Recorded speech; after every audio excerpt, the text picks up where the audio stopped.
Hi, welcome to Loft 801. My name is Diego, and today I'm talking about Homestead. It was released on December 20th, 2024, and was directed by Ben Smallbone. It's a post-apocalyptic drama that explores themes of survival, community, and human resilience. Based on the novel Black Autumn by Jeff Kirkman and Jason Ross, the film presents a narrative set against the backdrop of a world in chaos following a nuclear detonation in Los Angeles. Now, before I hop into my review, if you want to support the channel, then please take a second to like and subscribe and hit the notification bell. Thank you, I really appreciate it. As a warning, this review will contain some heavy spoilers, so please continue at your own risk. Lastly, if there's anything you want to see reviewed, don't forget to let me know by leaving a comment and I will do my best to get to it. Thank you. I'm hopping in 3, 2, 1. There are several narratives throughout the film, but the main narrative focuses on ex-Green Beret Jeff Erickson, portrayed by Bailey Chase. He becomes the head of security at the Homestead, a fortified home turned into a compound established by billionaire Ian Ross. As societal structures collapse, Erickson, along with his family, other residents, and other ex-soldiers, seek and set up refuge in the Enclave. For the most part, this plot is solid. What I didn't know going into this movie is that it's actually a setup for an entire Homestead series by Angel Studios. I checked their streaming platform and there are currently 2 episodes out, The Wolves Circle and The Serpent Strikes. Season 1 will have 8 episodes. As much as I love and want to support Angel Studios, this isn't a show I'm going to invest my time in, and I will explain why. Like I said, I thought the main narrative for Homestead was good. However, I thought this movie tried to do too much. Another narrative in the film follows a friend of Ross, Rick Baumgartner. He's a suburban dad who tries to get his family to the homestead, but he isn't permitted entrance due to the lack of resources. This narrative is fine, but there's not enough time to explore it or make me care. Another narrative follows Evie McNulty, the sister of Jenna Ross. She travels from LA to the homestead in the Rocky Mountains, aka Utah. Her narrative is also not explored well because there isn't enough time to do so in this movie. With all the different narratives and character dynamics, this movie definitely felt like the setup to a TV series. It was almost like 2 pilot episodes squeezed into one movie. It's not bad, it's just a lot, so you can't really get invested. On the bright side, I liked a lot of the dynamics within the community. I liked how Jeff is very tough and super duper over serious about the entire situation. He's strict and shuts down many attempts to help others because the only thing that matters to him is survival for himself, his family, and his men. He doesn't trust people inside and outside the community. I love how Ian Ross is a kind man, but also becomes increasingly strict and rigid as he works with Jeff to keep everyone safe.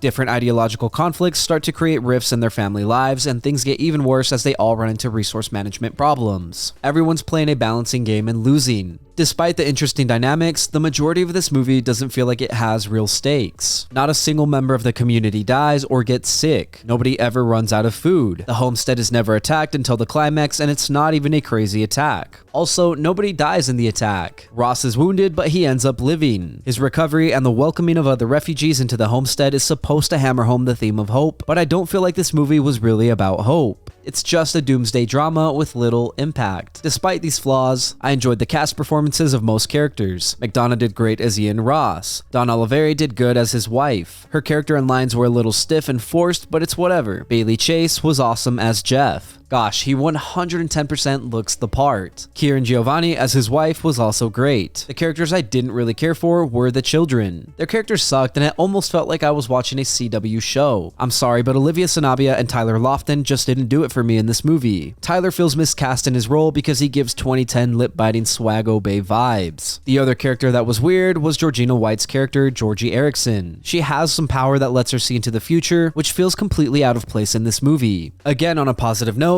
other supporting cast members like community members, ex-soldiers, refugees, and city police are all good. They all look and feel like they belong in a post-apocalyptic world. Visually, I enjoyed this movie. There isn't anything crazy about the cinematography, but that's fine. It's simple and solid. Homestead was filmed at a mansion in Bountiful, Utah, less than 30 minutes from where I live. I think that's really cool because it feels like this film was filmed in my backyard. Not really, but it feels that way. I love that cinematographer Matthew Rivera captures Utah's landscapes beautifully. I think Utah is one of the most beautiful states and is severely slept on. Not that we need more people here, just more respect on the name. The soundtrack was composed by Benjamin Backus. I actually really enjoyed the soundtrack. It had some good tense pieces that created suspense when needed. There was one song in particular that reminded me of the Beast from Sicario, and it made me sit up and lock in to see what would happen next. This movie might not have the most memorable soundtrack, but it definitely did its job of complementing the narrative.